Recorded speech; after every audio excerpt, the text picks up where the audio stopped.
Junbi, cheer up. Get right. Back to Junbi. Okay, tonight we're going to be going over Kumite, ring sparring.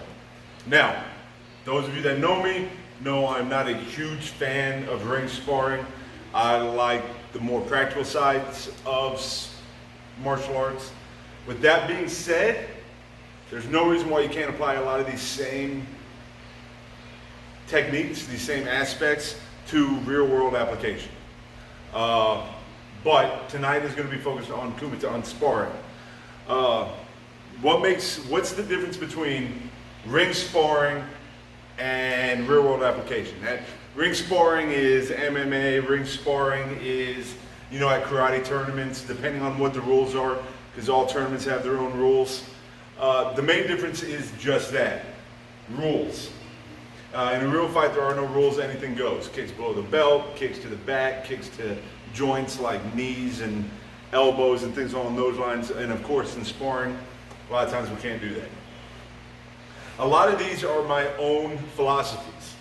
The reason being is fighting is different for everybody. Everybody has their own quirks, their own brain waves, their own little ways of doing things.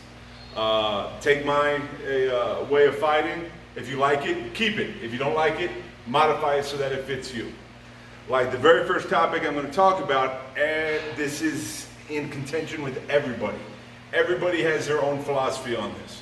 Now, I don't know orthodox, southpaw, lead leg, rear leg. I don't know any of that. What I do know is that predominantly when I fight dominant side forward. I'm right-handed, I'm right-legged. That's the way I'm going to fight, is my dominant side forward. A lot of you that have sparred me knows I have the tendency of leaving my lead hand down. That's just the way I fight. Everybody can thank Grandmaster Green for that. He's kind of showed me that way. And he would beat me down all the time with it, so I figured there's something to it, and I made it work for me. But I am dominant side forward. So if you're left-handed, left side forward. If you're right-handed, right side forward. So it's more along the lines of here. Notice how I'm not in a traditional stance. I'm not in a front stance. I'm not in a back stance. I am in a modified fighting stance. So what's my modified fighting stance? Chin is going to be tucked slightly into the shoulder, so that if I do get hit, boom, it's going to get stopped by my shoulder. The reason being is if they do have a pretty significant blow, then having my shoulder protecting my jaw, back in my jaw there, boom, stops it. Hopefully will stop the knockout, the whiplash, concussion, whatever you want to call it, the brain sloshing around inside the skull. Lead hand is predominantly going to be used for striking, whether it be jab, bridge hand, things along those lines. The lead is what I'm predominantly going to be used for striking. For blocking, I'm going to mostly be using the rear hand. Not saying you don't use the lead hand for blocking, but I'm predominantly going to be using my lead body for blocking. Whether it be a parry, whether it be a straight block, I'm going to be using my lead hand for striking. Now, variations of this. Some of us choose the weak side forward. They like the idea that their strong hand, their strong leg is to the rear. The reason being is distance gives you more time to accelerate. So your dominant side that's already strong is going to be even stronger because it has more time to pick up speed. That's why I choose to put my dominant the strongest. Stronger than my weak side anyways. So with it being closer, I can deliver more force faster, and my weaker side has more time, distance, to pick up speed to do the damage. So, always train ambidextrous, train both sides of course, but pick which side you like. Do you like dominant side forward? Do you like weak side forward? Let me know in the comments whether or not which way you prefer.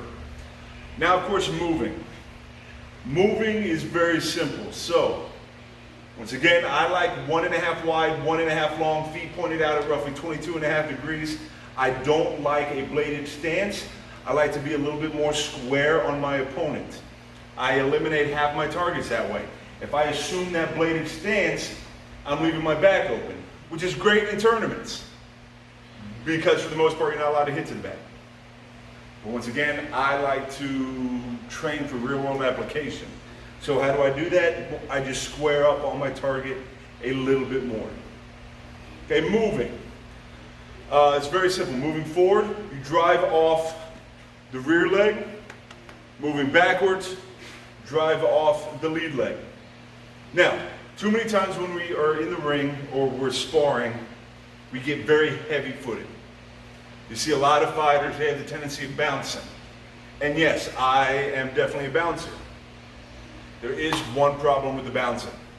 Too many times when somebody is fighting and they're bouncing, they stop and then they hit.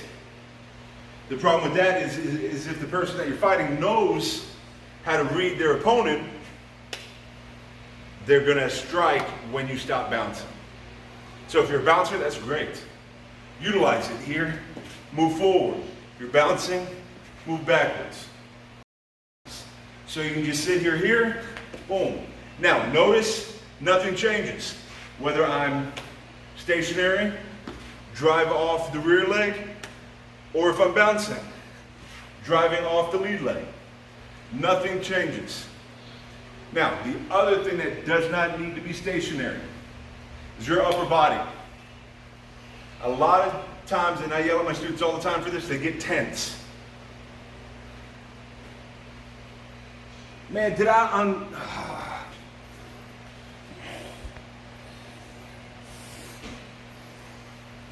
Sorry, I have no idea what emojis mean. I'm horrible at emojis, so yeah, you can just fill me in on that. Sorry. But not only do their feet get heavy, but their upper body gets heavy too. They get super, super tense. And the problem with that is one, you're going to overly telegraph when you're striking, and if you are a bouncer, you're going to have no choice but to stop to strike. So stay loose in your upper body also. Notice my hands bounce with my body. My upper body bounces with my feet. So that when I move as one. Everything moves in it. Or sorry, everything moves as one. So that my legs don't move and then my upper body follows, or my upper body moves and my legs follow. You want to be able to remain light everywhere. After all, when do you tense up? On the moment of impact. So how do you practice this? Frankly, just do it. So you stand here, move forward. Stand here, move backwards.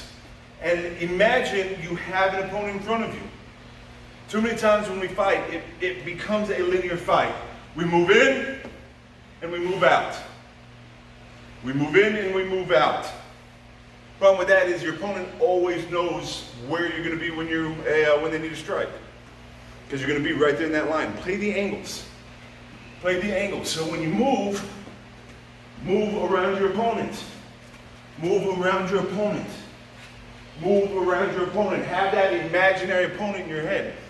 Master Hornsby, I love watching that man spar because that dude floats everywhere around the ring. I mean, he will literally circle that thing and he never stops moving. So always be moving. So have your opponent. Where's your opponent? Right there, that tape on the ground. And that's where I'm always going to be facing. Here, and switch your feet. Switch your feet. Move around. When you're ready, you can start adding strikes to it. When you're ready, start adding strikes. First and key combo for any sparring drill, you'll never guess. Lead hand jab, reverse punch. Oldie but a goodie. Lead hand jab, reverse punch. Start slow. Let's just start with the jab. So you're standing here bouncing, boom. Notice I jab in the bounce. So I'm here, boom. And you can increase the distance. Really make your legs work on that. Now, A real way, another good way to practice this is here, boom, and then get off his center line. Notice how I didn't just strike, boom, and move back. Get off his center line. So I'm here, I'm gonna jab, boom, get off his center line. Control the fight. Make him turn to you. Woo, sorry, it's a hot one today. Make him turn to you. Now, I'm not saying don't practice both ways. I'm not saying don't practice both ways. They both absolutely have their benefit. Because I don't want to always move off his center line. Then it's going to become predictable. I don't always want to disengage linearly. Because then it will become predictable. Okay, that emoji I get. That emoji I get. A-okay. Just FYI though, in scuba diving, that means need assistance. Need assistance. So, I guess I don't understand. Anyways, sorry, off topic. Even in online classes without a warm body, y'all still manage to get me off topic. So, mix it up. Mix it up. So I'm here, driving, disengage. Driving, disengage. Okay, always, always, always be moving. If you're stationary, you're dead. I know it's a little bit dramatic to talk about death in Kumite training. But once again, I train for real world. So, always be moving. Now let's add the cross. Now let's add the cross, reverse punch, whatever you want to call it. So I'm here bouncing. 1, 2. Notice how I put my hips into it. I'm striking at different heights. If I'm here and I strike my opponent in the head, where's his hands going to go? Even if I miss, his hands are going to come up, leaving everything exposed. And notice how when I reverse punch here, boom, I put the entirety of my body behind it. Now, this should look familiar. I always say forms are a snapshot of a fight. So, for that snapshot in the fight, boom, boom, I'm going to be in a solid front stance and immediately decide what I'm going to do afterwards. Whether I want to re-disengage, change the angle, what have you. So, jab, cross. Jab, reverse punch. Now, the key to training these is, you'll never guess, consistency. Constantly going over and over and over these techniques until you don't think about it anymore. So, whether you have a bob, mirror is a great way to train this. Stand in front of the mirror using yourself as a target. Another great way to train this. You're here, no matter what the distancing is. Keep in mind, distancing is key. Because I don't want to drive forward and have my jab way out here. There's no power in that. There's no power here, I'm too close. There's no power here, I'm too close. Okay, so make sure your distancing is key. So if I'm further away, boom, key, here, key. Optimal distancing. How far do we aim? 2 to 3 inches past my target. So, I hope everybody writes that in their journal. The most important, in my opinion, sparring combo, after all, I did video number 1 on it. Lead hand jab, reverse punch. Lead hand jab, reverse punch. Now, one thing that I don't see enough of, and I really wish he was watching this, I know he's not. One of my favorite people to watch spar was Justin De La Cruz, like yay big. He was one of the few martial artists that I saw that actually actively uses blocks in sparring. Too many times when we go to tournaments, I see this. Here, boom, and that's it. They try to be the first one to get the point in. It's great in sparring. It's amazing in sparring. because they get that point. Rear roll application. And I've talked about this before. You cannot throw a technique without leaving yourself open. You cannot throw a technique without leaving yourself open. So by me coming over top, hitting him on the head, I leave my whole riblets open. And frankly, this is not a valid technique.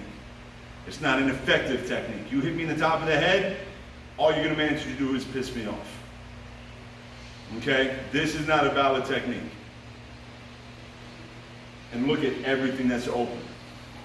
Whereas jab, yeah, I'm here, but I'm immediately here. Notice that when I jab, boom, I immediately tuck back up. Whereas here, you're leaving yourself way too big of a target. So why did I mention blocking? Because that's what we're going to work on next. I told you that jab cross is probably one of the most effective combos that we have. Well, guess what? Your opponent's going to know that too. Jab cross, not a hidden secret. Once again, go on YouTube, watch street fights. Most people come out swinging. 1-2, 1-2, 1-2. Yeah, they may throw 100 of them, but at its core, what is it still? 1-2, 1-2, 1-2. So, how do you deal with that? You're here bouncing. They come in for a jab, block, strike. Now, a lot of my, what belts are we looking at? Green and above, red and above, they will recognize that technique. What did I do? Pressing block. Stepping backwards into a catch stance pressing block. Picture that somebody's throwing a jab. Straight at your face. You're stepping back, parrying it, increasing the distance to your opponent, and immediately following up with a reverse punch. I don't care if that's a front snap kick here, or if it's a jab cross to the face here, here. So how do you practice that combo? Just like that, just like that. You're here in your fighting stance, you're bouncing, stepping back, pressing block, strike, reset. Bouncing, pressing block, strike.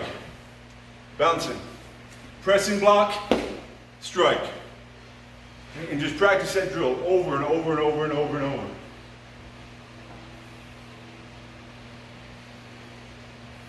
Other side. Don't forget, train to be ambidextrous. So you're here bouncing. Stepping back, pressing block, nice big cat stance. Stepping forward, punch. Bouncing. Pressing block, punch. Bouncing. What if it's a, what if you don't know pressing block? That's fine. That's fine. You're here, stepping backwards, out in, strike. Stepping backwards, out in, strike. Stepping backwards, high block. It doesn't matter. What matters is movement. You're always moving. You're always moving. Now, the reason why a lot of these are amazing techniques to learn, I'm about to upset a lot of people. Keep in mind, Taekwondo was my first love. It helped me on the path where I am today. A lot of Taekwondo practitioners, no hands, no hands.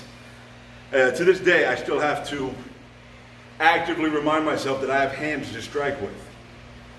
So if you can get in the ring and start using your hands, you're that much more ahead of the curve.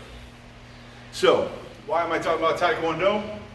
Because we're also forgetting about kicking. So, he's striking, he comes in with that jab, stepping backwards, replacement step, roundhouse. He's coming in for that jab, pressing block, replacement kick, front snap kick. He's coming in for that jab, pressing block, side kick. Add your kicks into the mix. Don't hesitate to make these combos your own. After all, these are my combos that we're doing. Come up with your own. Looking at my notes, make sure I don't forget anything. Now, a good combo just to practice, help you move forward. So in your fighting stance, lead hand jab, rear hand punch. Stepping in, reverse punch, reset. One more time. Lead hand jab, reverse punch, stepping in, reverse punch. A lot of times in tournaments when people start throwing blows, the instinct is to back up. And you can watch a lot of amateurs, they start chasing their opponent down trying to throw techniques on the move. This is your way to get ahead of that. Learn how to throw techniques while you're moving. So once again, you're going to throw a lead hand jab, rear hand punch, rear hand punch. Keep in mind that every movement, I'm utilizing my hips. At no point in time am I just leaving my feet stationary. It's hard for me not to use my hips. At no point in time am I just moving my hands. You've got to utilize the entire body. Kinetic linking, kinetic linking, kinetic linking.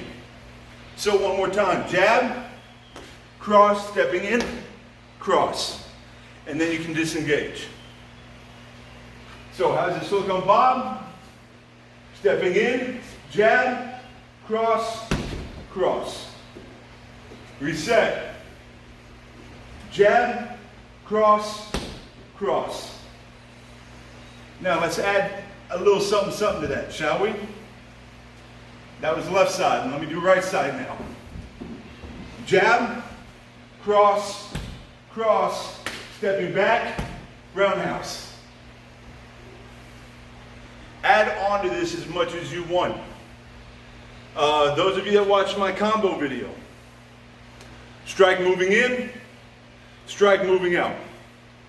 So if you notice on that last combo, 1, 2, 3, I'm done. There's a 3-hit combo. I didn't get the hits in I wanted. How do I disengage? With a kick. With a kick. Put his mind on something else to ignore you. Guys, keep in mind we're coming up to the end of class. So, question of the night. Question of the night. Get it ready. So, last time, lead hand jab, cross, cross, roundhouse. Now, those of us that have more kicks under our belts, utilize them. Utilize them. These are basic techniques that I'm showing you. But you have to be training in more advanced techniques. What do I mean by more advanced? You're here. Jab. Reverse. Stepping in. Reverse. Here. Roundhouse. Stepping back.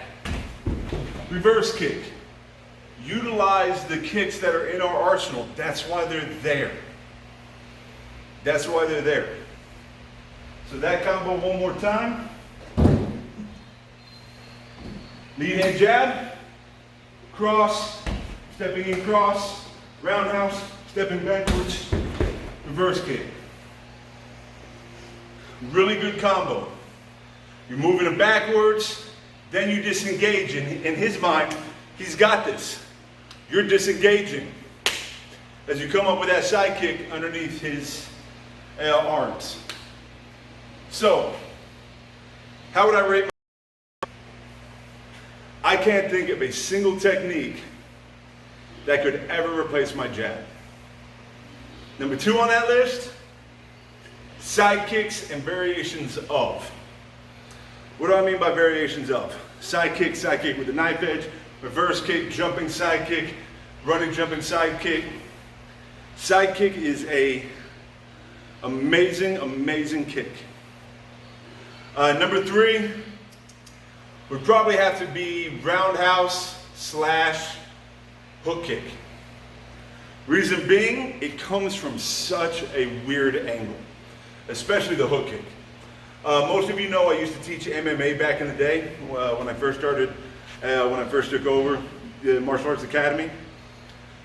And stand-up fighting, I can do all day long. Ground and pound, not my forte. But the guys that were teaching, they hated sparring traditional martial artists. Mainly because we train kicks that come from weird angles. Like that hook kick, heel kick. I always had a hard time blocking it because of just the angle that it comes from. So train our kicks because they work. They work. And then probably fourth on the list, ridge hand, of course. Ridge hand, be it lead hand or rear hand. Ridge hand is up there. Fifth. Only but a goodie, front snap kick.